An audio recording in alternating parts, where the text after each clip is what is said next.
It's the West Tigers podcast, episode number 85. How are you, Eddie O? Yeah, pretty good. Thanks, Joel. Always a little bit better after a win, even as unconvincing as it was. You know, it's funny. I have to keep reminding myself that it was a win. I keep thinking to myself that we lost the game.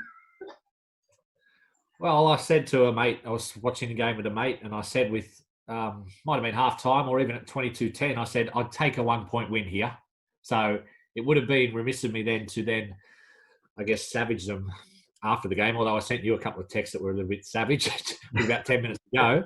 I think Canterbury probably in the end deserved to win it. But Joel, look, to give them credit, they did find a way to steady themselves the last 10 minutes, which is often something that we struggle with. They found a way to create that field goal and try and kick the conversion. So a win's a win. Yeah, win's a win. Keeps things alive. There's a slight bit of hope there. Just before we come back, you're going to give a wrap to a couple of players that maybe you haven't been given a wrap too much on the West Tigers podcast in recent times. Before that, a quick look ahead. We're going to go through have things a little bit different this week because we're going to go through the survey results of the West Tigers survey that we put up on Facebook. Some really interesting results. So we're going to go through all of that very soon. And also talk about some news that's come through this afternoon in regards to the POM on the West Tigers forum. He's given us a few nice little tidbits to discuss and talk about those as well. But before we get to that, who are you going to give a pat on the back to? It's the West Tigers captain, Joel, the courageous captain, Moses Mbye. I was just, one, I thought he had a pretty good game. Two, he managed to nail the goal kick, the most important one of his career. I think the commentator said at the time, might have been Andrew Voss. He nailed that pressure kick. But mainly, Joel, he showed some passion. When he kicked that goal, he pumped his fist. And then when Luke Brooks kicked the field goal, he hugged Luke Brooks and was shouting everyone back to halfway. And that's what we want to see, Moses. You know, you're captain of a very proud club. You're one of the highest paid players. I want to see that more on the field. And it just hasn't been there for 18 months. So whether he's been reading the forum, Joel, or reading the survey or whatever, or got a rocket, I was happy for Moses. So well done against his own team. His old team, sorry. Yep. And the second guy I wanted to give a quick rap was Luke Brooks. Even though he's not playing well, and I don't think he's had a good year, he managed to nail that field goal, which is something he hasn't done much of in the past. Under pressure with a couple of minutes ago, put his hand up, said, move out the way, Benji, this is mine, straight between the posts. Yeah, a couple of nice little plays by a couple of players that have certainly had up and down sort of years in 2020. That was a nice goal kick from Moses Mbye. I agree completely. It was great to see that emotion. And if you're going to be the captain, you have to do that type of thing. It is a mental game after all. We look at it as though it's like chess, and it's actually, there is so much that is the mental side of it, of doing the extras, going the extra way. And doing that extra bit. So we need a captain to inspire the team like that. So well done to Moses. And interesting that it came after all that talk about Gold Coast Titans, which now appears to have gone cold. So it appears that Moses is with us for the next couple of years, Eddie. I'm more warming to having to, we'll talk about captaincy in a minute more specifically, but I'm happy for Moses to stay, but I think his best position is in the number 14 jersey. Yeah, but I mean, no one wants to hear that, Joel. Their best position is number 14, and if you're on 800,000 a year, I just don't think that can work. So, again, as harsh as happy as I was, I would still not be dismissing entertaining offers for him at that price that he's on, given the way he hasn't nailed down position. I've seen glimpses in the last couple of games where I think he could be more suited to 6 than any other place on the field, which could be an option towards the back end of this year or next year. But again, lots of balls in the air in that spine at the moment. Yeah, exactly. And I think balls in the air is a good term because I think there's a lot of balls in the air that's going on at all the different clubs. I think there was something behind that Titans thing, but I read this evening that Cameron Smith is sort of stalling on his Melbourne decision and with a potential move to the Gold Coast Titans next year. So, you know, they might be waiting for an answer from someone like Cameron Smith before they can get a Moses Mbye. Anyway, I mean, you know, without getting too sidetracked, I think there is a lot of things going on in the background. I'm sure there's more than our club, Joel, who are looking what happens with Cameron Smith, whether he retires, Storm, Broncos, Titans, and a big flow-on effect from that. Speaking of retirements, Chris Lawrence has pulled the pin, and what a career it has been. We've spoken about this timeless, endless times, amounts of times. how much respect and regard we have for him for what he's come back from. The hip injury the hip injury would have been the end of a lot of guys, and for him to come back and do what he's done post that and transform his game, and then of course the injury last year with the facial injury. Everything has been said about Chris Lawrence. He's a warrior, and we wish him the best and thank him for his fantastic service. Absolutely. I mean, it's a dying breed at the moment. One club players, Joel, especially. I mean, even guys like Benji and Robbie, who played 300 NRL games, didn't end up one club players for the Tigers, but Chris Lawrence did. And you mentioned it all there. I think, I sort of get caught up in winning all the time, as you want to as a fan, but you can have nothing but respect for what he's given to the jersey. Through all the injuries, he never shirked anything. Like you said, he would have probably had a long rep career without that serious injury.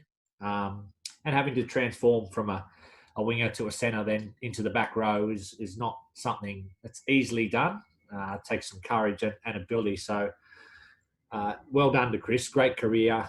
He should get a big send-off at the end of the year. And, I think it's the right time. I read on the forum somebody was suggesting Centre of Excellence should be named after Chris Lawrence. So I don't know if that's quite a reality, but I think it would be nice if we could find a way to honour Chris and probably Robbie and Benji at some stage as well. Well, Joel, they're, three guys who are, if Benji goes at the end of the year, who would have been recently retired, who predominantly Tigers, premiership players in the case of two of them, and Chris never had an off-field incident in his career. From the ultimate clean skin, the ultimate good bloke and ultimate professional, according to everyone who played with him, which is, pretty rare these days when you play 250, 300 games. Even the good guys tend to have one or two incidents. I can't remember anything from Chris Lawrence. Utmost respect, and let's hope for his sake, Joel, that he can go out on somewhat of a high and get back into first grade and play a few more games. Exactly. Let's get on to the poll that we ran. A number of questions. I think it's around 20 questions. 220, exactly 220 responses so far. You can still have your say.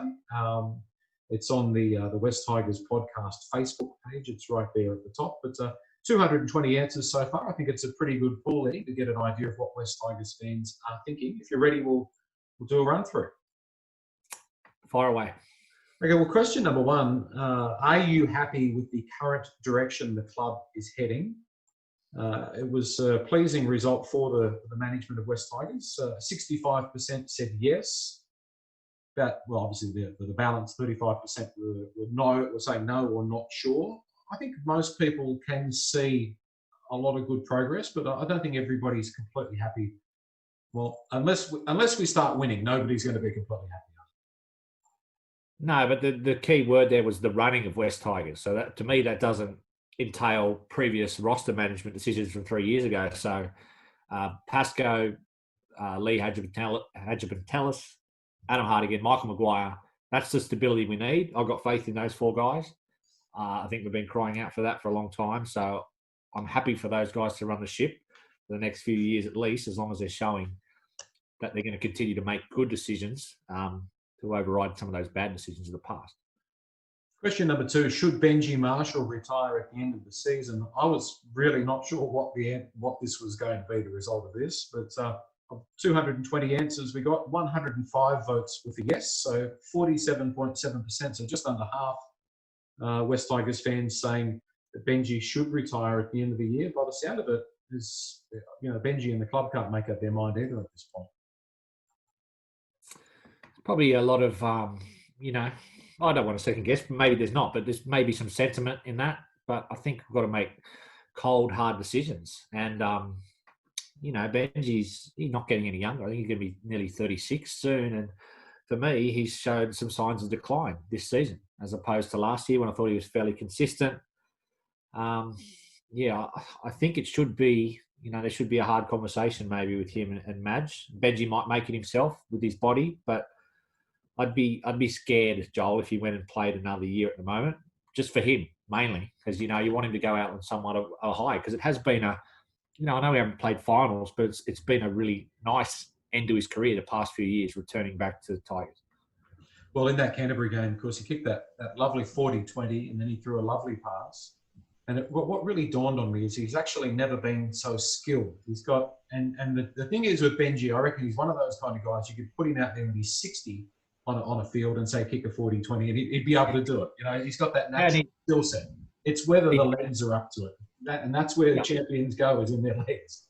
And Joel, you could put him out there when he's 70 and he'd probably still 10 metres out be able to put someone over the try line with a short pass. But unfortunately, on the weekend, I know he had somewhat of an ankle complaint. I saw Kieran Foran run straight past him. He didn't get a finger on him. And that's, you know, when Kieran Foran's going through you with all the issues he's had, defensively, you know, there's too much of a liability these days, I think.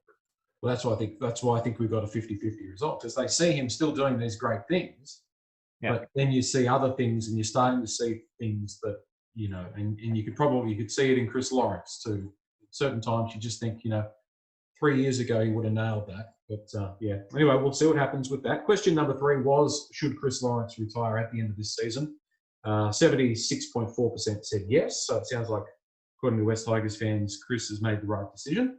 The 4th question was, are you happy with Michael Maguire as West Tigers coach? I wasn't sure this was going to be quite as unanimous as it was, 94.1%. So of the 220 votes, only 13 said no or not sure. I think we're all behind Michael Maguire.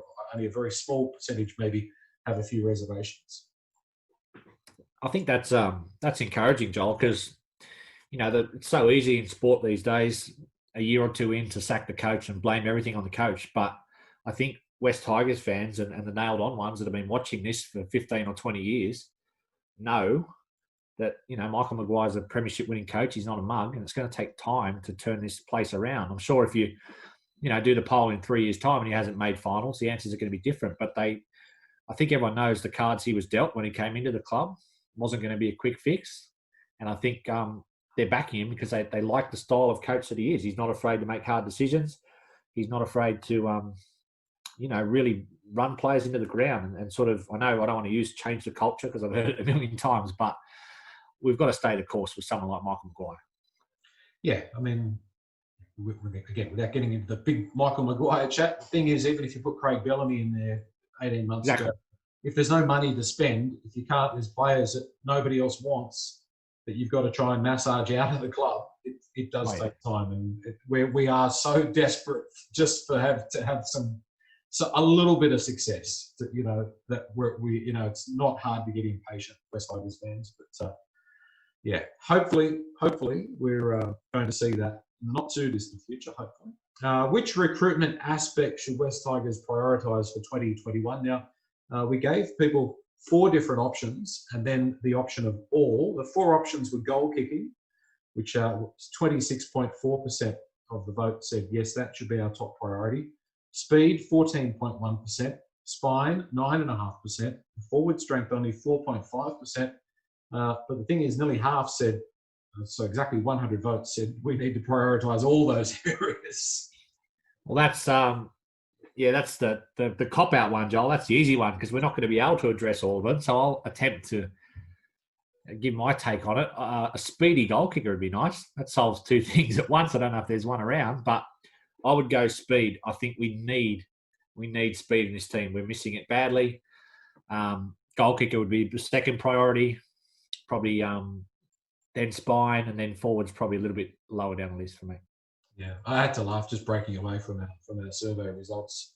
On one of the West Tigers Facebook groups, the guy had an old fridge, and it's a really old fridge, and he's painted it in West Tigers colours. And the comment was, it's old and rusty, and someone put under in the first comment was, "Don't worry, so is the team." Yeah, well, maybe I'll paint the fridge, Joel, if we make the top 8 in the next couple of years. Should Moses Mbye remain captain of the West Tigers in 2021? You've just given him a big rap, but it appears West Tigers fans have voted thumbs down for Moses to remain as the captain next year. 85%, 187 votes said no, he should not. No, I don't think he should. I mean, unless he displays performances and passion like he did on the weekend and grows into it the next 8 weeks and leads us to the finals, I'll then have the course to change my opinion. But based on what I've seen, no, because I don't know if he's going to be good enough to hold a position in the starting lineup as well. You could ask the same question. Should Moses Mbai remain first choice goal kicker? You probably get 85% of people saying no as well. So, yeah, there are some ongoing issues there. The next question was, should West Tigers sign Josh Addo Carr, or should it be re-sign Josh Addo Carr? 71.4% said yes. Of course, about 28% saying no or not sure combined, 14% each for those. Overwhelming support for JAC to come back to the Tigers. Yeah, I've had a think about this. I think he should be the number one priority for next year. Assuming there's not some superstar, halfback or whatever come on in the market, I think he ticks a lot of boxes. Former Tiger, probably, in the top 2 or 3 wingers in the world.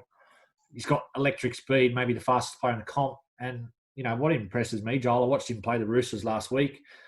I think he's really growing into a leader. Like, he's really demonstrative on the field. And if, I don't know if we're going to talk about potentially him coming and playing fullback, but it's the sort of risk I'd be willing to take with a player like that, because I think he's really grown up at Melbourne, and I think he could develop into a really good fullback, and I think he can develop into a really good leader. So I think he ticks a lot of boxes, and I think for once, Joel, we might have an edge on other clubs, because I think, wingers, they want to get more involved. They want fullback money.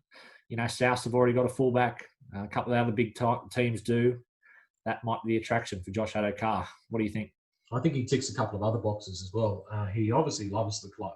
Every time he's asked, even at Melbourne, he always talks about Leichhardt Oval and West Tigers. And so, that's a real attribute for him to come to us. It's not like we have to convert him. He's already sort of halfway on board. But also, he's the kind of guy, from a marketing perspective, he's the kind of guy that people buy tickets to go to the football to watch. And we need that. Absolutely. They're a dime a dozen. Some of those guys, Lottie DeKiri was one when he came, huge attraction, and turned the club around, someone like that. And Josh is probably, 5 years younger than Lottie was when he came back, and Lottie was coming back from Union. So I just been really impressed with him at Melbourne. He's cleaned up all the areas of his game that were raw when he was at the Tigers. Defence under the high ball. He runs the ball super hard. He'd be a captaincy contender for me if someone like that were to come back and play fullback. The next question, you could kind of tell this poll came just as we were getting those reports about player disharmony and things like that. We've lost to the Warriors and had a few bad results. But I put in the question there, if push comes to shove, who are you backing? And nearly 92% of respondents said they're backing Michael Maguire over the playing group. And that's a very important statistic, I think. Yeah, I think that's common sense. That speaks for itself. You see what's happening now, Joel, with Brisbane, and it looks like every man for himself is there now. Players sort of running the asylum, coaches lost control and no way back. So I think you've got to back the coach over players, especially with some important roster decisions coming up. Yeah. The next question it's the perennial one. Should West Tigers commit to one home ground? Kept it very generic, just yes, no, and not sure. The yes vote won 59.1% of the vote. No, 29.1%. Not sure, 11.8%. I thought the most interesting statistic out of that was the not sures. We had 78% of people definitively saying either yes or no. I thought it would be an issue that would get more not sures, which I think could be a sign that people have thought a fair bit about this over the years. Well, if I'm being honest, Joel, I'd have to put myself in that category, because I remember coming on first half of last year banging on about we need to move to Bank West, and by the end of the year I was saying no, we need to go back to 6 at Leichhardt and 6 at Campbelltown. So it's it's an ongoing conundrum. We've discussed it 1,000 times. I still don't know what the perfect solution is, but I do think in general less home grounds is better. I'll leave it at that. Whether that be 1 or 2, if it's 2 Leichhardt and Campbelltown, or if it's 1 maybe somewhere away from both of them, but not 4 or 5. Well, let me look in my crystal ball and make a prediction, Eddie. Okay. Go for it. There was a ceremony held recently at a place where they poured, I think it was 162 tons of cement, and a number of players that played at this ground in its former incarnation were on hand to celebrate the pouring of the first cement for this new stadium. And I think that's where the West Tigers are going to eventually end up. I think the new Allianz Stadium is going to play a part in West Tigers' future. That's my prediction in 2020. I think in coming years we're going to be going that way. Okay. I always liked the old Sydney Football Stadium, Allianz Stadium. I preferred it to ANZ. New stadium is going to hold about 55,000, which is, to me, better than an 80,000 seat stadium. Location's an interesting one, Joel, playing at Moore Park, being called West Tigers. And what do you think about that over ANZ? Well, the thing is that you have to redefine your definition of what West is, because I mean, West could be anything from it was always Glebe Island Bridge to Perth. I mean, West is a very broad statement. So what West represents, I mean, the thing is that we are concreted into the inner West with the Centre of Excellence. You know, that is the base. West Ashfield, the new Balmain Leagues Club, Flemington Markets. It's not West or Homebush. It's in the old definition of Sydney's West. And I think from a corporate perspective, you know, I think if you model it, I know that we've talked a little bit about the AFL, but they get a lot of things right. You know, you go to Melbourne and you go to Etihad Stadium. It's literally right there in the middle of the city. MCG is not too far away from the city. I think that it's just you know, I've thought about it a lot, and I just think if you were one of the top Premier League clubs in the UK, a football club, you wouldn't be playing out in the suburbs. You would be playing, you know, as close to the city as possible in the best possible stadium, and I think that's going to be the new football stadium. Yeah, well, it's an interesting one because at least, Joel, it doesn't have that Bank West feel where it's like Parramatta Stadium that you feel. But is that you sort of conceding that you're, you know, Campbelltown's maybe off the radar at the moment, given the fact that Centre of Excellence and stuff is more inner West based? I think so. I mean, as everybody probably knows, I love the concept of Campbelltown, but with the politics of the two West Leagues clubs, I don't see Campbelltown, the council out there, getting behind West Tigers and begging them to come and play. You know, we'll do anything. We'll build a stadium. We'll lobby the state government. We'll do anything to get you out there. I just don't see it happening. I see the potential, but I just don't know how workable it is. And maybe I think the game's changed a fair bit, Eddie.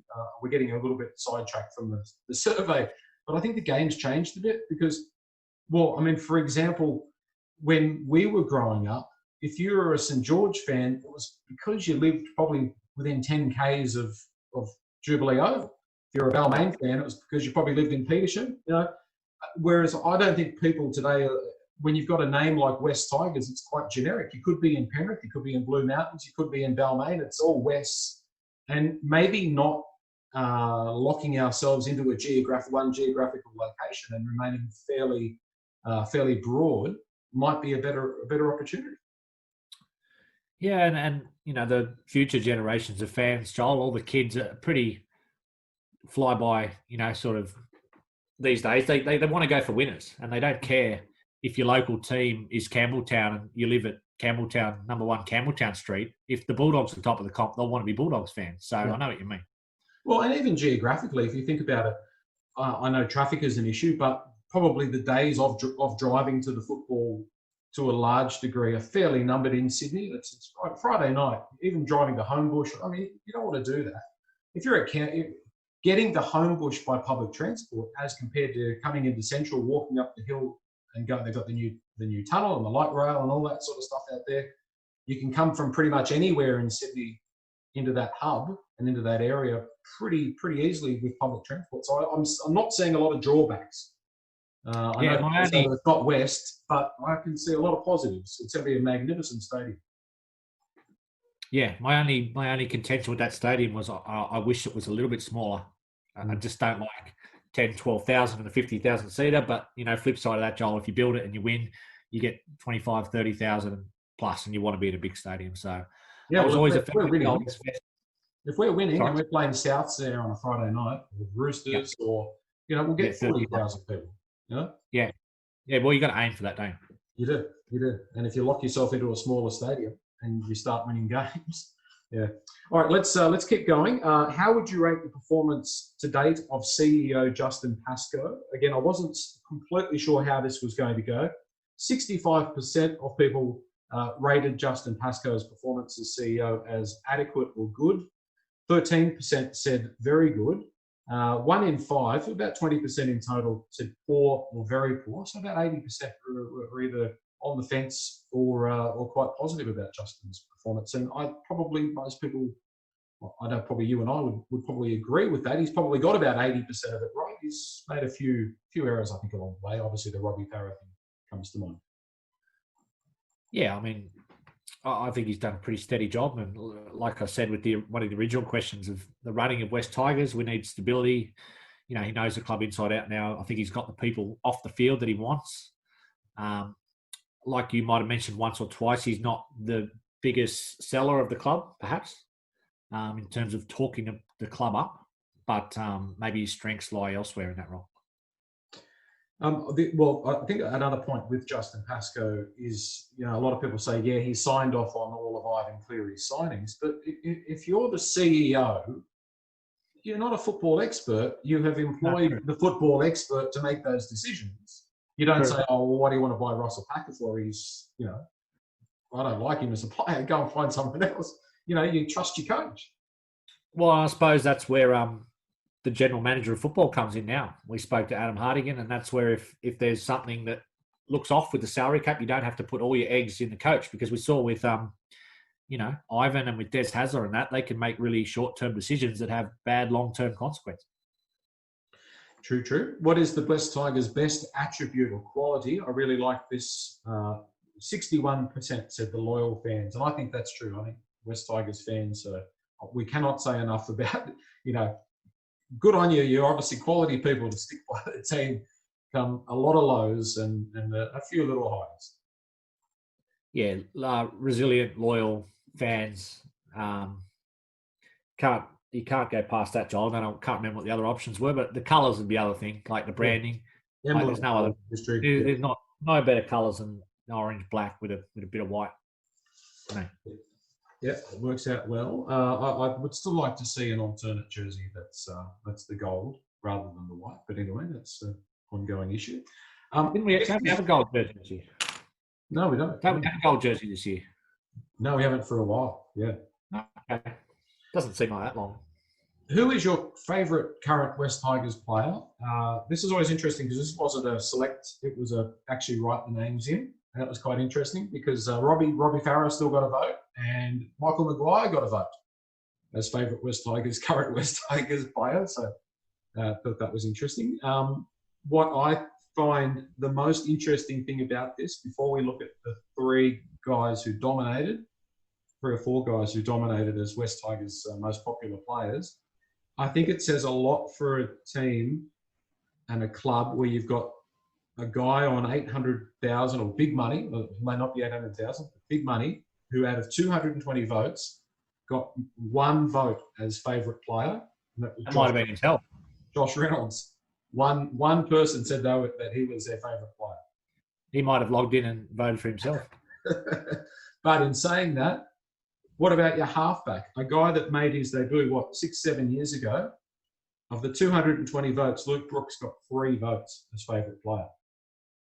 Yeah, well, if you'd asked me like a favourite player, I could say obviously my favourite memory of a player will be Benji Marshall in this squad. But of the current 2020 squad, I'd go for someone like Harry Grant. He's not even owned by the club, just the way he plays and the quality he has. But, I guess there's a large range of votes, and that probably goes to show, Joel, that we lack quality in our roster. We don't have a superstar, do we?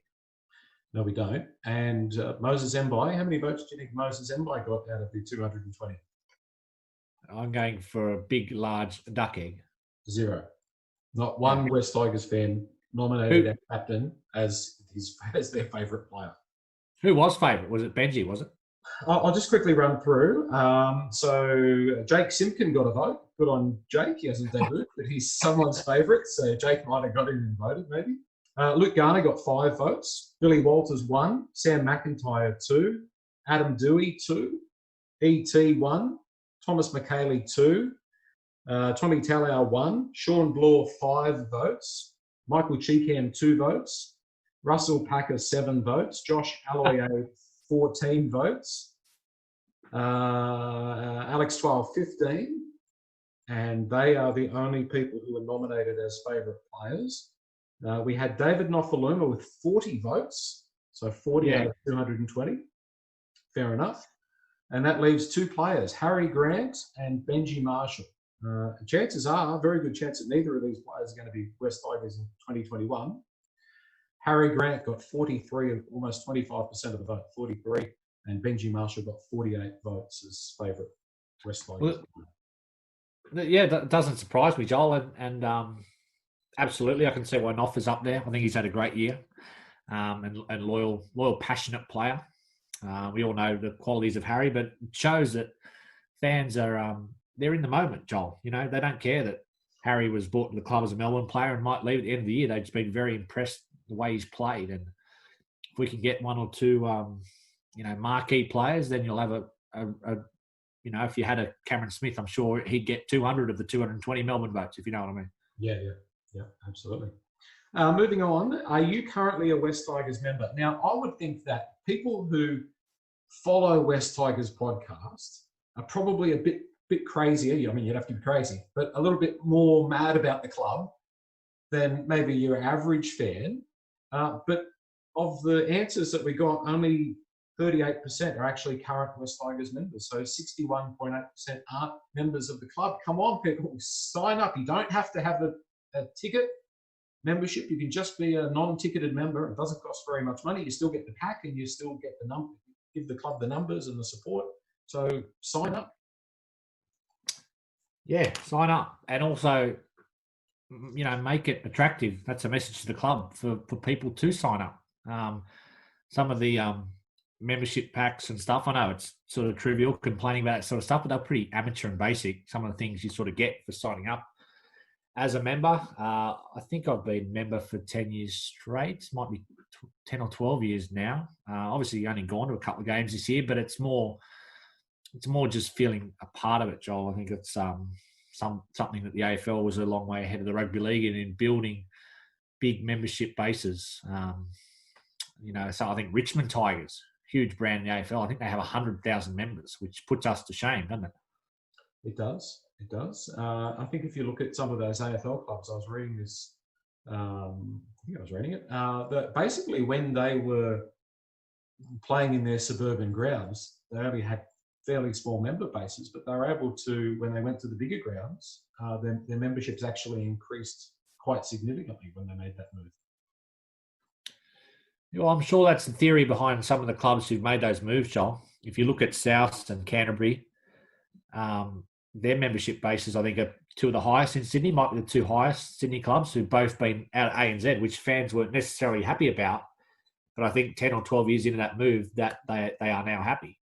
But whether it's as simple as that in terms of, comparing Melbourne to Sydney and that's the dynamic in terms of the games there, I'm not 100% sure on that in terms of small stadiums versus big stadiums. 4 questions left. Would you be in favour of the West Tigers merging or relocating? And 91.4% said no. No great surprise here. We don't really need to focus too much on that. 7 people said yes. So it's interesting. When I'm really, really angry and have one of my big rants once a year or once every couple of years, I usually suggest we go to Perth, but you should ignore me usually if I say that because I'm usually just angry. We normally do ignore you, Eddie. That's all right. Should West Tigers go all out to sign Harry Grant? 85% said yes.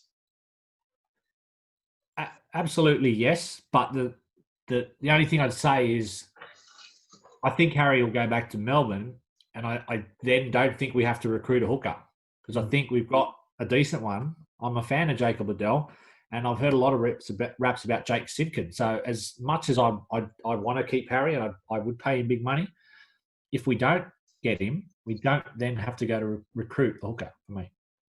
Yeah, a quality player and seems a genuinely good guy as well. Marketable, but if it doesn't work out, I'm not going to lose too much sleep about that one. How well do West Tigers management communicate with fans? Very, very sort of split here. 36% said effectively, 26% weren't sure, 25% said poorly, 7% said very poorly, and 5.5% said very effectively. So I think you'd probably call that as a very broad sort of 50-50. I think that in some ways they do, and in some ways they could do a better job of selling maybe the overall vision and letting us know exactly what the plan is moving forward for things like stadiums and all sorts of things like that. Yeah, I think it's fair. I think last year in particular, there were times we were frustrated, even little things like injury reports weren't up to date. And, it leads to, speculation about Russell Packer and no one knows what's going on. And I think, you can always do more. So I think they could aim for that. Yeah. Well, I think my frustration is often you get the same from the media department of West Tigers. You get the same thing every week, which is you got your 3-player interviews. And I mean, does anybody really watch player interviews? I don't really want to. I know it's just the same thing over and over again. There's no insight there. One guy I like listening to on the and I only listen to his little press conferences this year is Luchi Leilua. Because he just says what he thinks, Joel. I think they asked him a question last week about it'd be a tough game against the Bulldogs, and he had a little thing. He said, "Oh yeah, it should be a win. Should be a win." I thought, that's refreshing. Should be a win. Yeah. I should go back and say in that in the survey in regards to favourite players. Did I mention Luciano Leilua's results? He actually did really, really well, and I don't think I did. I've got them here. Hold on 1 second. He got 23 votes. So he had a really impressive year, and he's a likeable sort of guy. And I really like his, on the team video when they do the silly little moves before the. This is pretty funny. But how bad is? Have you watched Sam McIntyre's? I haven't. It's shocking. Yeah. I thought the last couple of years when I was seeing some of those team songs, I thought we looked like choir boys. I don't know if I'm allowed to say that, Joel, but they looked quiet compared to some other teams. When I see South win a game, there's 10 of them dancing on the tables. And, that could be because a few of them are lunatics, but I think you need a few lunatics in your team. Yeah, you do. Last question. Should West Tigers extend the contract of Michael Maguire? Just under 92% said yes. You and I would probably agree with that. And maybe I probably thought it was being a little bit lower than that. That's pretty much unequivocal support for the coach. Yeah, let's give him 2 more years now. Yeah. All right. So there you go. So that's the results of the survey. Thank you to everybody who had their say, and we might do that again in another couple of months at the end of the year. Ask a whole lot of different questions. So I think it's interesting to see what West Tigers fans are thinking in a different sort of format. The POM, who always gives some very good information, is clearly an insider at the club. I don't know what exactly he or she does, but they seem to have their finger on the pulse. Said some interesting things on the West Tigers forum this afternoon. He alluded to the fact of what I've been saying, which is it appears that Josh Addo Carr is a very good chance of coming to West Tigers. It appears the Jason Saab discussions may have gone a little bit cold in recent times, but I'm not overly fussed about that. The Benji Marshall decision about next year is a bit 50-50. Matt Eisenhuth may not be here in 2021, and that's still being worked out apparently. And he also alluded to the possible signing of Bunty Afoa. Are you familiar with Bunty Afoa, Idio? I'm familiar with the name, but I can't say I've watched him intently at the Warriors. I know he had one good year there. Might have been the year before last. So I can't say exactly what style of prop he is and whether he'd be suited. So I'd like to watch a bit of vision first before I comment too much on whether we need another prop. But more interesting news was probably, I guess, the Addo Carr news, Joel. If you were to do a fan survey right now, I'm sure 90% of fans want Josh Addo Carr, but I'd narrow down the question is, would you be prepared to take Josh Addo Carr as a fullback for, 800, 900,000 a year or not? Because that's what it might come down to. Yeah, and it's a big contract for Josh Addo Carr. If you think about where he is at this point in his career, these are probably the next 3 years are the biggest years of his time. So he's going to want to get a good contract, and it's not going to be cheap getting Josh Addo Carr. I think that we have to be sensible, and also you need to look at what the market is. I mean, to be fair to Josh Addo Carr, I mean, I don't know, Blake Ferguson might be earning twice as much as Josh Addo Carr is earning at the moment. But the thing is that when Blake Ferguson was up for signing, he might have had 3 or 4 clubs chasing him. Josh Addo Carr might not. There might not be a seller's market, so his rate could be a little bit determined on that.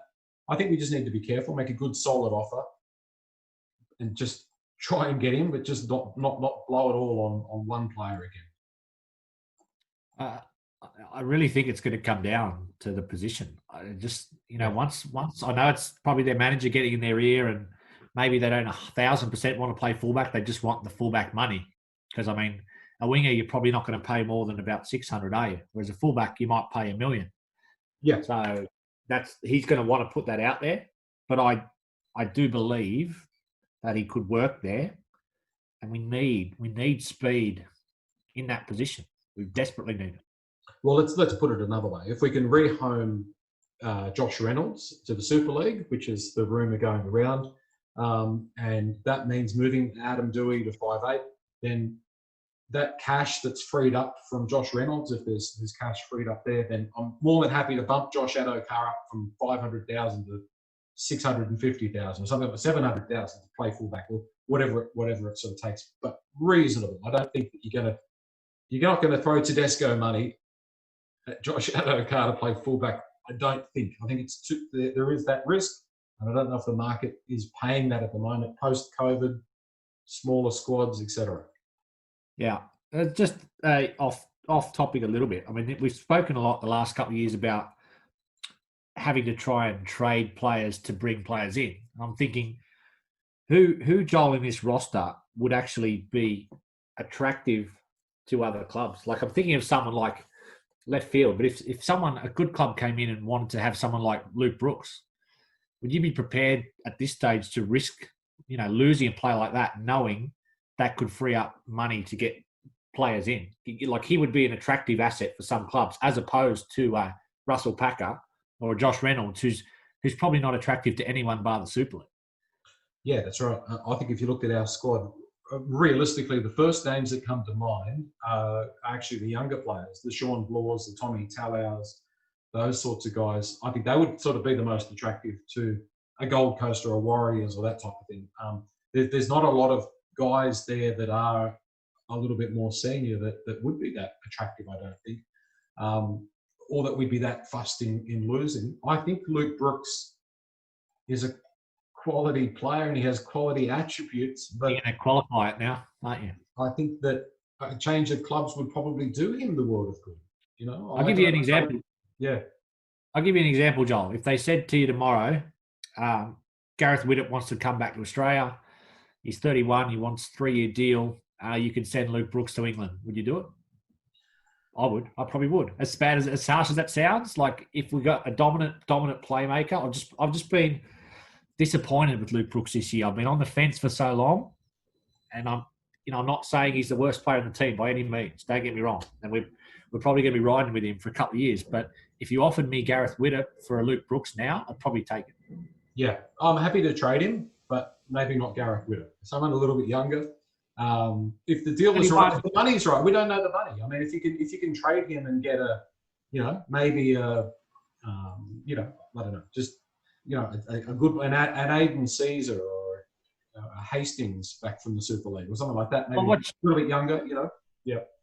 It's funny you mentioned, like, the Super League games have been on sort of 10 o'clock at night. I've been watching a few of them, and like, I know they're more open, but there's, I think that's a path we got to look at least, because Canberra really advanced their club because they weren't able to attract big names.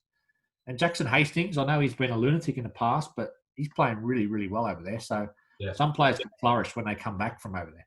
Exactly, and Fiji. I don't know why we're not better exploring Fiji. that seems like a potential opportunity there as well. But yeah, we've been over that ground before, and it's certainly we've been over that ground on the forum as well, talking about finding players. But just back quickly to Bunty Afoa. He's had a couple of knee injuries, which is not good. But he's a very hard runner. He's really sort of reminds me maybe a little bit of James Gavet in his better years, perhaps.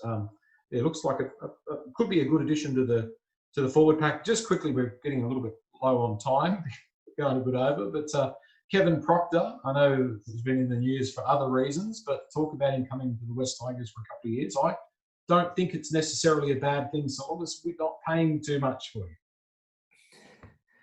Yeah, I don't know. I just get nightmares because I think of Adam Blair, and I think, he was part of the Storm system, Joel, and he got big money, and he pretty much cruised for a few years, or was fish out of water.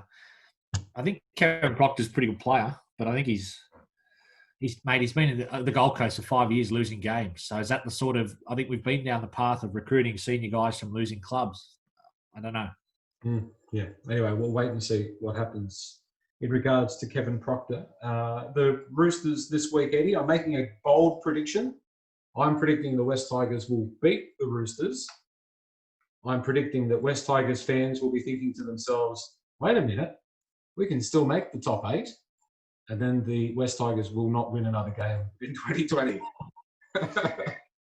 Well, I thought you were going to say, we'd lose and then win and then lose the last game when we need to win. But, you took the words out of my mouth. I've got a funny feeling about this. We've been so bad against the Roosters for so long. And if you're ever going to compete against them, it's this week when, they might have 4 or 5 million missing. They might still be spending 9 million out there, Joel. But they've got... I looked at their team this week and I thought they've got, I reckon, 7 or 8 senior quality players missing. And I still looked at it on paper and I thought that's a better team than the Tigers. Yeah, that's depressing. Yeah. That's a bit depressing. And I don't know what that says for, a level competition and salary cap and all that. But I think this is a chance to beat them this week. If we need to win. I mean, it's last chance saloon every game pretty much now, but I just got a funny feeling, not much faith, but I think we might squeeze out a win somehow. Yeah, the bench as named, 14, 15, 16, it's bad. 17, it's bad. There has to be. It's bad. Yeah, I mean, last week, Joel, it was E.T., Seyfarth and McIntyre. Yeah. All had, I think, 30 metres. And Josh Reynolds came on and played like a headless chook at hooker for 20 minutes. So that's not a good bench, is it? No, it's not giving us any sort of chance, and there's no thrust off the bench. The bench has been a perennial issue this year. It's one of the things I'd like a reporter to ask Michael Maguire about, because we know he's a good coach, but sometimes he's quite robotic in his use of the bench, and he's quite strange. Like he seems to, push Elijah Taylor into retirement, and then every 6 weeks he decides to bring him out of the grave for 1 week. I don't know. Yeah, maybe it's just drawing him out of the hat, the last couple of players, John. That's right. Yeah. Well, and poor old Elijah just seems to come on, get beaten up for 20 minutes, and then drop for 6 weeks.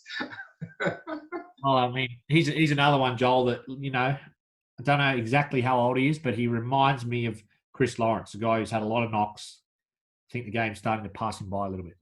Yeah, I think so.